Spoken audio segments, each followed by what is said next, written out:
që Zoti do ju bekoj. Le të shpallim së bashku. Kjo është Bibla ime.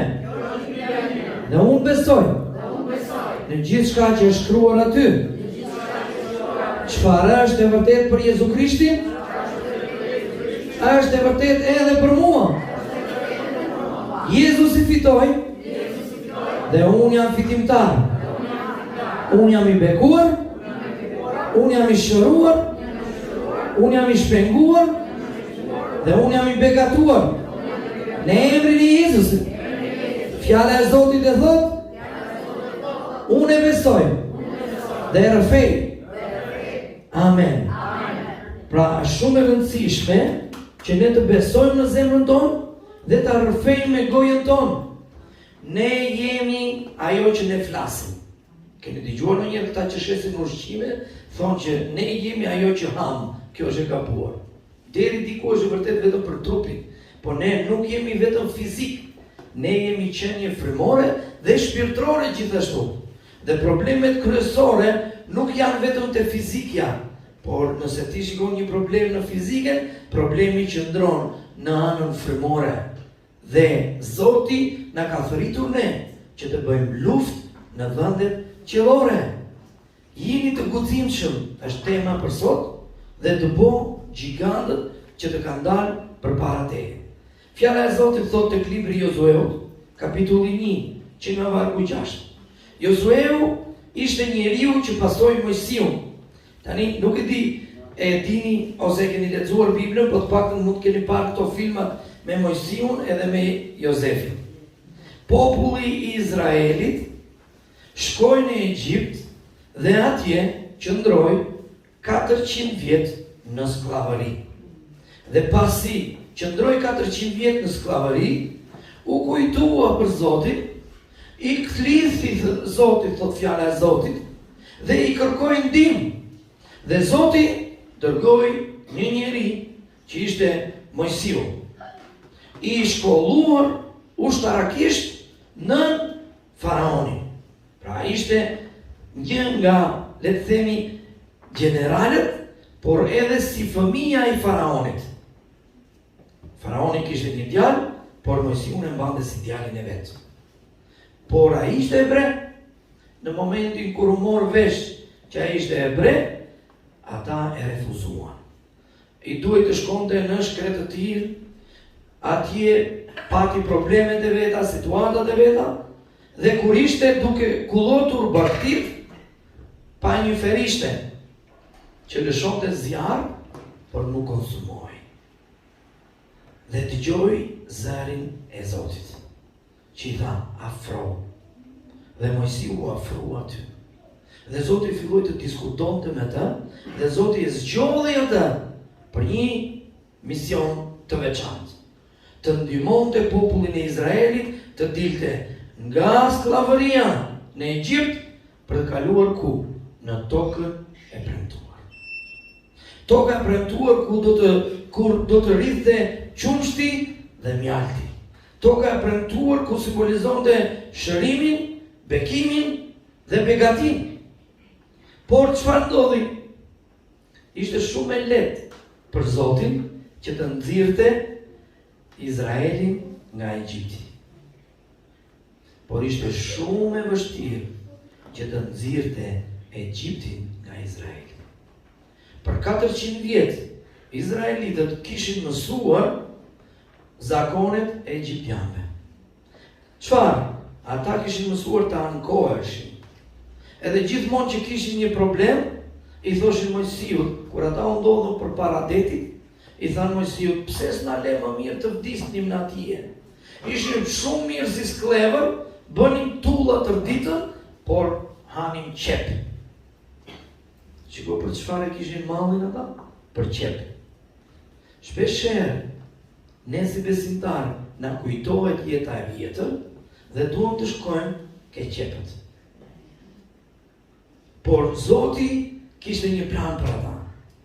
Ata ndërsa ishin përpara detit, Mojsiu ngriti shkopin dhe deti u nda më dysh dhe ata kaluan. Problemi i popullit të Izraelit ishte se me që kaluam detin ne nuk do kemi ndonjëherë luftë tjetër. Por Zoti tha, shiko se keni edhe një luftë tjetër përpara. Është dhe lumi Jordan që duhet ta kaloni. Dhe pastaj Mojsiu dërgon 12 izraelit për të zbuluar se si ishte toka e premtuar. Në 12 veta, 10 dhanë raportin e gabuar dhe 2 dhanë raportin e drejtë. Çfarë thanë këta 10? Këta 10 thanë, atje vërtet vilja e rushit është shumë e madhe, atje vërtet ka bollak, por ka gjigant. Në çdo mundësi të jetës, ata shikonin një pengesë. Dhe pengesa që ata shikonin ishte më e madhe se sa bekimi. Por, çfarë tha Josueu dhe Kalebi? Josueu dhe Kalebi thanë, vërtet ka gjigant, po për forcën e Zotit, ne do hyjmë në tokën e premtuar. Ne do t'i mundim ata me forcën e Zotit. Dhe pastaj populli Izraelit u rend 40 vjet në shkretë të tillë. Për shkak të mosbesimit të tyre, për shkak të frikës së tyre, nuk ishte plani i Zotit që ata të endeshin në shkretë të tillë, por sa ata nuk ishin gati që të hynin. Ka një punë që e bën Zoti, por ka një punë që duhet ta bëjmë ne. Çfarë ka bërë Zoti? Zoti ka siguruar në kryq fitoren tonë. Zoti e mori mëkatin, derdhi gjakun e tij dhe na pastron nga mëkati. Zoti e mundi djallin, Zoti e mundi vdekjen, Zoti e mundi sëmundjen, Zoti e mundi varfërinë, i mundi të gjitha problemet e kësaj bote që ne mund të hasim. Po atëre, pse ne po ndihemi në këtë problem? Sepse ne nuk po besojmë atë që Zoti thotë. Prandaj është shumë e rëndësishme që ne të merremi me gjigantët. Çfarë thot Zoti Josueu? I fort dhe trim, sepse ti do të bësh që ky popull të zotërojë vendin që u betova të jap etërve të tyre. Vetëm i fort dhe shumë trim, duke u përpjekur të veprosh sipas tërë ligjit që Mojsiu, shërbëtori im, të ka urdhëruar, mos u shmang prej ti as djathtas dhe as majtas, që të kesh mbarësi kudo që të shkosh. Tani, ktheuni këtu, s'ka gjë telefon. A doni të keni mbarësi? Kush nga ju do që të ketë mbarësi? Çfarë thot fjala e Zotit këtu? Fjala e Zotit i thot Mojsiut, i thot Josueut, mos u shmang nga ligji i Zotit. Mos u shmang nga fjala e Zotit, as majtas dhe as djathtas. Por besoje dhe ec në fjalën e Zotit. Tani ne kishim një lider Mojsiun që e çoi popullin e Izraelit deri në shkretë të tillë. Por kemi liderin tjetër, Josueun, që emri i tij në hebraisht do të thotë Joshua, që do të thotë Perëndia shpëton, që do të thotë Jezus.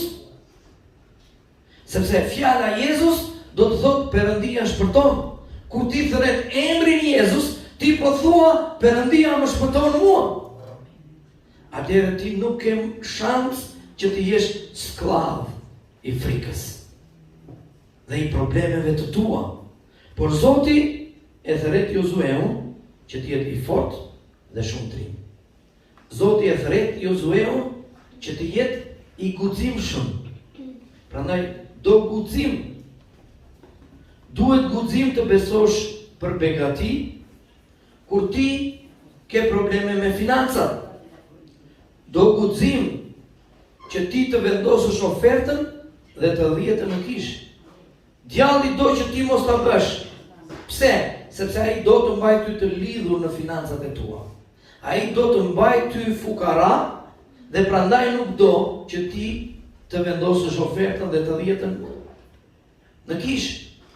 Kur ti bindesh fjalës së Zotit, kur ti nuk ndahesh as majtas dhe as djathtas, dhe ti thua, po, unë do ta vendos ofertën time, unë do jap Zotit, atëherë ke për të parë që Zoti do të bekojë. Sepse fjala e Zotit thotë, unë do të hap pragjet e qiellit. Unë do të hap portat e qiellit që bekimet të vinë mbi jetën tuaj. Dhe kjo ka të bëjë me bekimet financiare. Duhet guxim që ti të ngrihesh përballë sëmundjes dhe të deklarosh se unë jam i shëruar nga vuratat e Krishtit. Vuratat e Krishtit do të thotë nga plagët e Krishtit që ai mori nga kamshiqet. Jezusi kur ishte duke ecur në rrugën për në Golgota, u ra me kamzhik, 39 kamzhike. Ishte supozuar që ai duhet të vdiste në momentin kur romakët po e rrifnin me kamzhiqe. Sepse kamzhiqet kishin ganxha, ishin me zinxhir dhe kishin ganxha. Dhe në momentin që ushtari janë ngulte në kuriz, i shkule i mishi dhe e Jezusi ka ecur me brinj jashtë deri në kryq. Po pse e bëri ai këtë gjë? Pilati ja ofroi lirimin. Pilati i tha, unë duhet të liroj ty. Por Jezusi tha, ti nuk ke fuqi mbi jetën time. Jezusi bëri këtë gjë për ty dhe për mua. E bëri që unë dhe ti të jemi të shëruar për shkak të vuratave të Krishtit. Për shkak të kamzhiqeve që Jezusi mori, unë jam i shëruar. Për shkak të plagëve të Jezusit, unë jam i shëruar. Edhe në qoftë se ti je i sëmur, thuaj vetes, ti je i shëruar në emrin e Krishtit. Këtë jemi duke thënë. Sëmundja, varfëria janë gjigant që dalin përpara nesh në tokën e premtuar. Ti mund të jesh besimtar, po Zoti të ka thirrur që ti të jetosh një jetë me bollëk. Por si do ta marrim? Duke shpallur fuqinë e Zotit, duke shpallur lavdinë e Perëndis. Ne duhet të merremi me gjigantët tonë. Ne nuk mund t'i përballojmë ato me forcat tona. Ne do t'i përballojmë ato me forcat e Krishtit. Nuk e di sa nga ju e kanë lexuar librin e Josueut, po unë ju këshilloj që ta lexoni. Aty do të shikoni një histori. Pushtimi i Jerikos. Jerikoa ishte një qytet shumë i fortifikuar. Muret e Jerikos ishin shumë të trasha dhe ishin prej kuri dhe mund të kenë qenë diku te 10 metra të gjera. Por populli i Izraelit nuk hodhi asnjë shigjet për të luftuar. Çfarë bëri populli i Izraelit? Zoti i tha, për 7 ditë rresht, ju do vini vërdall mureve dhe do këndoni, do adhuroni emrin tim të shenjtë. Çfarë bënin populli i Jerikos? Ata dolën në mure dhe thanë, këta s'janë terezi. Këta kanë ikur edhe filluan po qeshnin dhe po i përqeshnin, po i tallnin.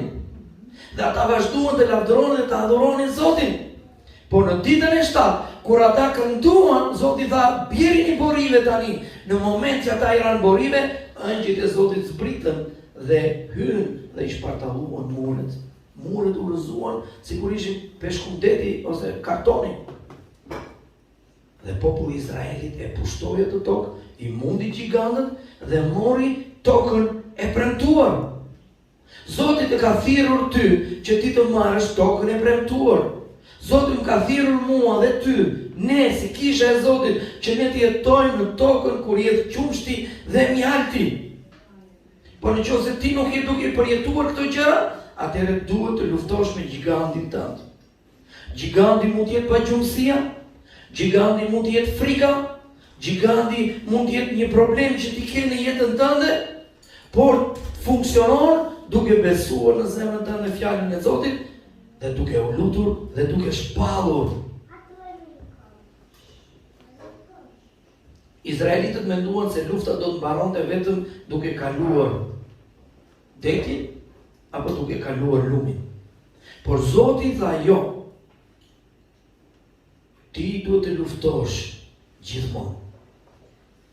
Për të hyrë në tokën e premtuar, duhet të përballesh me gjigantët. Duhet të dëbosh gjigantët. Dhe guximi i popullit të Izraelit dështoi. Por ti nuk ke pse dështon. Pse? Sepse ti ke emrin Jezus. Dhe në emrin e Jezusit, qielli është i hapur. Në emrin e Jezusit, Ti mund të lëvizësh gjitha malet që kanë dalë përpara teje dhe në emrin e Jezusit djalli ikën me frikë para teje. Jo ti para djallit, po djalli ikën para teje.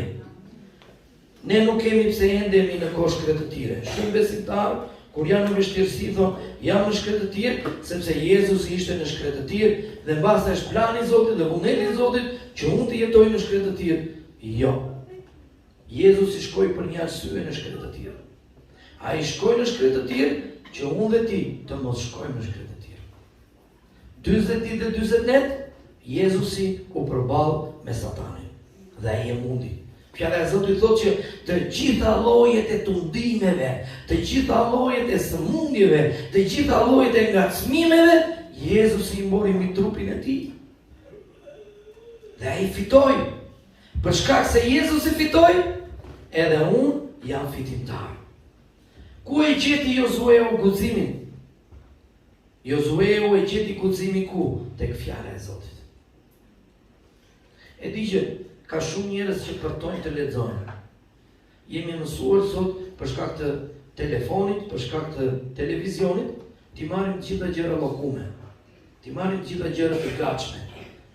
Po ti mund të dëgjosh dhe predikimin nga mëngjesit e ndarë. Po duhet të dish që ajo është çumësh për ty.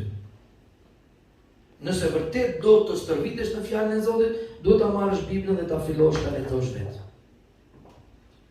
Fillo dhe lexoje Biblën. Pse? Fjala e Zotit thotë, "I fort dhe trim, sepse ti do të bësh që ky popull të zotërojë vendin që u betova t'u jap etërve të tyre. Vetëm i fort dhe shumë trim, duke u përpjekur të veprosh sipas tërë ligjit që Mosiu shërbëtori im të ka urdhëruar." E dini që ne jemi më të bekuar se Josueu? Pse? Në kohën e Josueut ekzistonin vetëm 5 libra. Tora quhet, që do thotë Dora. Ekzistonte vetëm Zanafila, Eksodi, Numrat, Levetiku dhe Ligji për të rirë. Kaq libra ekzistonin. 5 libra. Kurse ne kemi gjithë Biblën e plot dhe ne përtojmë ta lexojmë.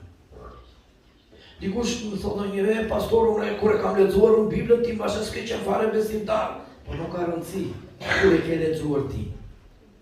Ti duhet ta lexosh Biblën ditë për ditë. Ne duhet ta lexojmë fjalën e Zotit ditë për ditë. Zoti të ka thritur ty dhe mua që të jemi si Josueu. Ti Josueu i sotëm, ti duhet jesh Josueu për jetën tënde. Unë do lutem për ty dhe pa problem. Gjithmonë e kam qef të lutem për ty. Por është ndryshe kur ti lutesh për veten tënde. Është ndryshe kur ti beson fjalën e Zotit dhe ti rrëfen fjalën e Zotit. Josueu tha, edhe pse atje ka gjigant, për forcën e Zotit ne do hyjmë në Kanaan.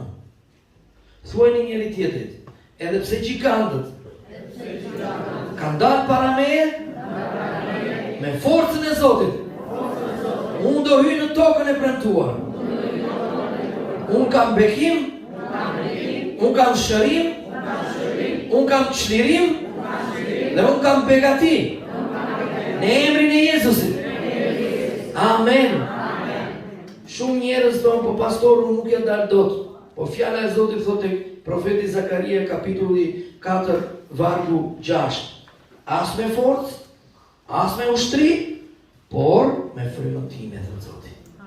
Ne kemi nevojë për frymën e shenjtë në jetën tonë. Ne kemi nevojë për prezencën e Zotit të gjallë në jetën tonë. Prandaj është shumë e rëndësishme që ne të meditojmë mbi fjalën e Zotit. Çfarë duhet të bëjmë? Atë që Josueu bëri. Ai mendoi ditë e natë mbi fjalën e Zotit. Kur ti lexon Biblën dhe ti mendon, pse e tha Zoti këtë? Çfarë kuptimi kishte kjo për Josueu? Çfarë kuptimi ka kjo për mua? Dhe si duhet ta përdor unë tani? Dhe ti fillon lutesh atë lutje që njerëzit e Biblës bën, ti e kthen në lutje, atëre ditë e natë ti do mendosh mbi fjalën e Zotit. Merr guxim në fjalën e Zotit. Ku e marrim guximin ne që të qëndrojmë përpara djallit? Në fjalën e Zotit. Ne duhet të shpallim fjalën e Zotit. Lëre që fjala e Zotit të transformoj nga frikat, nga frikacak, ti bësh një guximtar. Shpeshherë ne kemi frikë kur kemi një sëmundje. Dhe është shumë e vështirë që ti t'jesh në mes të dhimbjeve, edhe pastaj të thuash unë jam i shëruar në emër të Krishtit.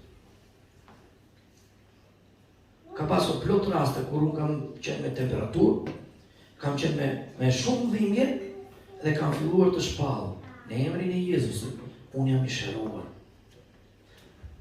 Vjet kur isha në Itali, ishte dita që unë do predikoja, por kisha 2 ditë me 39-40.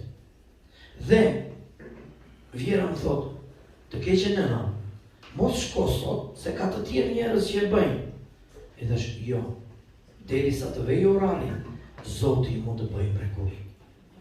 Erdhi orari kur pastori erdhi të më merrte me makinë, pastori Italis, dhe temperatura ra. Gjatë kohës që unë isha në makinë, u thyova në djers dhe iku temperatura. Dhe nga një moment nuk u kthye më. Është shumë e rëndësishme që ne në këto situata, në këto momente, të deklarojmë dhe të shpallim. Jashtë i shëruar në emrin e Jezus, temperaturë të qortoj dhe të urdhëroj largohu nga trupi im. Ke probleme me financat, jam i bekuar në emër të Krishtit. Varfëri, largohu nga jeta ime. Ti s'ke autoritet të vjedhësh. Çfarë thot Jezusi? Jezusi thot, djalli vjen për të vjedhur, për të vrarë dhe për të shkatruar. Ai sjell sëmundjet. Ai sjell problemet. Ai sjell varfërinë. Ai sjell shqetësimet në jetën tonë. Por Jezusi thot, nuk e përfundon aty që ne të kemi frikë. Jezusi vazhdon dhe thot, unë erdha që ju ta keni jetën dhe ta keni me bollak. Dhe ti mund të gëzohesh me këtë fat, të thuash, po unë e kam jetën dhe unë e kam me bollak në emrin e Jezusit. Unë jam i shëruar, unë jam i bekuar, unë jam i çliruar, unë jam i bekatuar, unë kam sukses, unë do ecë në nivele të reja çdo ditë. Shpalleni dhe besojeni dhe keni për të parë që Zoti do lëvizë çdo njeri në këtë rruzull që bekimi të vijë tek ty. Sepse ne jemi fëmijët e Perëndis. Por ne duhet të lejojmë që fjala e Zotit të na transformojë. Nga frikacak të bëhemi të guximshëm. Nga njerëz që mund të mërzitemi në çdo moment, të bëhemi njerëz të gëzuar. Nga njerëz që flasim negativisht, ne mund të bëhemi njerëz që flasim pozitivisht. Nga inatçor, ne mund të kthehemi njerëz paqësor. Zoti kërkon të ndryshojë karakterin tonë. Problemin më të madh di me kë e kemi me veten. Armiku më i madh i imi jam unë. Nëse unë ndryshoj veten, nëse unë filloj t'i bindem fjalës së Zotit, nuk duhet t'ja di fare për djallin. Nuk duhet t'ja di fare për çdo armik që del përpara. Pse? Sepse kam fitoren dhe kam sigurin dhe kam guximin ku? Në fjalën e Zotit. Por kjo kërkon veprim. Shumë njerëz thonë, po ja e beson ne, po kam vështirë të flas. Mësoje gojën të flasim. Shpeshe, unë dal para pasqyrës dhe i them vetes, ti je i bekuar, ti je i suksesshëm. Kur jam në timon, ndonjëherë ndodh që futet dikush keq, edhe them, shpirti i aksidentit në emër të Jezusit largohu nga unë. S'ke autoritet, s'ke fuqi. Shpall gjakun e Krishtit mbi makinën time. Mos u nxitoni që ti mallkoni njerëzit që përpiqen të bëjnë keq. Bibla thot, mos u mund nga e keqja. Ktheja të keqen me të mirën. Ktheje të keqen me të mirën dhe ke për të parë se çfarë do bëj Zoti për ty. Shpall bekimin, shpall suksesin mbi jetën tënde. Pra, besoje në zemër, rrëfeje me gojë. Ta themi të gjithë, unë e besoj në zemër dhe rrëfej me gojë. Pra, Zoti kërkon që ne të punojmë dhe puna jonë është shumë e thjeshtë. ne nuk e mundim do djallin vetë. Çfarë duhet të bëjmë? Ta besojmë në zemër dhe ta rrafojmë me gojë që djalli është i mundur në emër të Krishtit. Ka 2000 vjet që Jezusi e mundi në kryq. Dhe ne duhet ta besojmë këtë gjë. Dëpo gjigantin tënd në emrin e Jezusit. Kush është gjiganti yt? Mund të jetë varfëria? Mbase s'ke punë, i bie që të jetë papunësia. Mund të jetë suksesi? Ti po fillon shkollën dhe ke frikë si do vazhdoj? Ti mund të thuash unë kam sukses në emër të Krishtit. Ti mund të thuash unë kam një punë të mirë në emrin e Jezusit. Jo, po kush do ta gjej? Po ç'më duhet mua kush do ta gjej? Zoti do ta gjej një njeri që të gjej një punë për mua. Zoti do ta gjej një njeri që të më bekojë mua. Zoti e ka dikë në rruzull që të bekojë ty. Dhe Zoti pastaj do të bëj ty që të bekosh të tjerët. Sepse ka një qelës në mbretërinë e Zotit. Unë dhe ti jemi zgjedhur që të jemi bekim për të tjerët. Në qoftë se ti do mbyllësh këtë kanalin e bekimeve që rrjedh nga ty te të tjerët, do mbyllësh edhe këtë tjetrin që rrjedh nga Zoti tek ty. Është shumë e rëndësishme kjo. Ne jemi bekuar për të bekuar. Ne jemi shëruar për të shëruar. Kur ti shikon dikë që vuan, lutu për atë. Kur ti shikon dikë që është sëmur, lutu për atë. Nuk ka nevojë që të dish formula. Nuk ka formula. Thjesht me fjalët e tua, ti mund të lutesh Zot, shëroje këtë njeri. Zot, bekoje këtë njeri. Zot, jepi punë këtij njeriu në emrin e Jezusit. Gjithmonë ne lutemi në emrin e Jezusit. Ne i lutemi Atit në emrin e Jezusit. Nëse nuk lutesh në emrin e Jezusit, nuk merr asgjë. Bibla thot, kur ne lutemi Jezusi vetë thot, çdo gjë që do kërkoni në emrin tim, unë do ta bëj. Do të thotë që ai do ta bëj. Ne duhet i kërkojmë këto gjëra në emrin e Jezusit. Nuk është pastori që i jep. Nuk janë shenjtorët. Ata janë njerëz që kanë jetuar edhe kanë bekuar njerëzit, Zoti i ka përdorur, por nuk duhet i lutemi shenjtorëve, o shën filani lutu për mua, më beko. E kemi gabim. Ne i lutemi Atit në emrin e Jezusit. Ky është rregulli që ti të marrësh bekimin në jetën tënde. Amen. Amen. Haleluja. Mirë, le të bëjmë pak ushtrim së bashku e le të shpallim bashkë.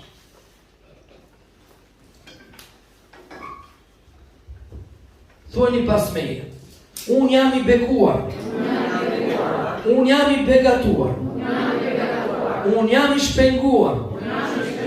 Unë jam falur. Unë jam i talentuar. Unë jam krijues. Unë jam i disiplinuar. Unë jam i përqendruar. Unë jam i sigurt. Unë jam i përgatitur. Unë jam i kualifikuar. Unë jam i motivuar. Unë jam i vlefshëm. Unë jam i lirë. Unë jam i vendosur. Unë jam i pajisur. Unë jam i vajosur. Unë jam i fuqizuar. Unë jam i pranuar. Unë jam i aprovuar. Unë jam fëmijë më të lartit Zot. Unë jam trashëgimtar i mbretërisë së Perëndisë. Unë jam bashkë trashëgimtar i Krishtit. Unë jam drita e botës. Unë jam kripa e tokës. Unë jam fitimtar në Jezu Krishtin. Unë jam duke ecur në nivele të reja çdo ditë. Kufijtë e Zotit po zgjerohen në jetën time. Bekimet e Perëndisë po derdhen mbi mua. Unë jam i sukses. Dhe unë do të korr sukses çdo ditë. Unë mund të bëj gjithçka me anë të Krishtit që më forcon. Fryma e shenjtë është në mua. Fryma e shenjtë është mbi mua. Fryma e shenjtë është para meje. Fryma e shenjtë është prapa meje. Fryma e shenjtë është djathtas meje. Fryma e shenjtë është majtas meje. Dhe fryma e shenjtë është rreth e qak meje. Në emrin e Jezusit, unë e besoj dhe rrëfej me gojën time dhe unë pres që të ndodhë në emër të Krishtit. Amen. Halleluja. Le t'japim dorë të Zotit, sepse ai është fitimtar. Amen.